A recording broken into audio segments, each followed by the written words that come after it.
e'tiroz sifatida aytmoqchi emasman bu gapimni. 70 yil sizlardan shu munosabatni talab qildi shu hukumat. Shu sizlarni ya'ni qotirib qo'ydi. Ya'ni o'zi hech narsa qilib faqat davlat qilib berish kerak. Har bir narsa ruchkani ham davlat olib berish kerak, qog'ozni ham, uni ham, toshni ham bu yoqqa davlat olib qo'yish kerak, devorni ham davlat qilib berish kerak. Ya'ni aralashuv jinoyat edi bu ishlarga. O'zi inisiativa qilib nimadir qilsa, bu jinoyat sanalardi. Bugun o'sha ta'lim muassasasiga bola kelmayapti deyapsiz. Lekin men ko'p joyda buni aytdim, sizlar xabaringlar ham bor.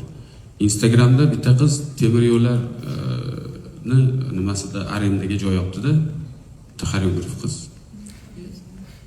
Ko'p aytdim sizlarga, eshitdinglar.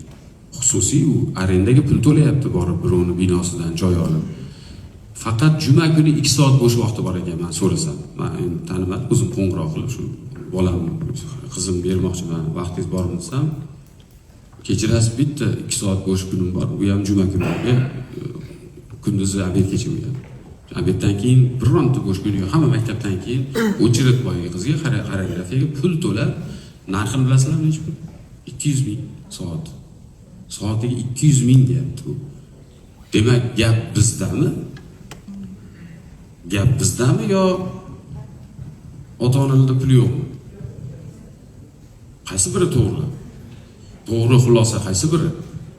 Mana real sizlarga oddiy real becharan binosi ham yo'q, hech nimasi yo'q. Faqat blog yurityapti qiz, eplayapti. Ya'ni ijtimoiy tarmoqda blog yurityapti. Mana ham san ishlayapti, gapiryapti, tushuntiryapti ijtimoiy tarmoqda.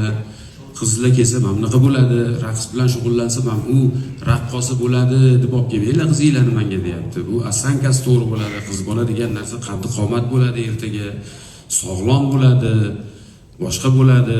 Baribir uyda bekor o'tiribdi, mana bir gimnastikadek gap bu. Idib orada hazil-huzullar qilib, bu qiz shunaqa olib boradi. Juda bo'lmasa ertaga turmushga chiqsa, xo'jayiniga raqs tushib beradi deyapti.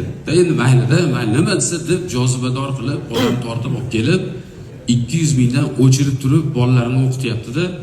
Bizda masalan hangillagan bino kecha o'ta davlat svet berib qo'yibdi, suv, gaz, hamma sharoitlar bor, imkoniyatlar zo'r, lekin bola kelmayapti desa, men vazir sifatida meni shunchaki bu tahlilim to'g'rimi yo noto'g'ri tahlil qilyapmanmi, noto'g'ri o'ylayapmanmi yo'q.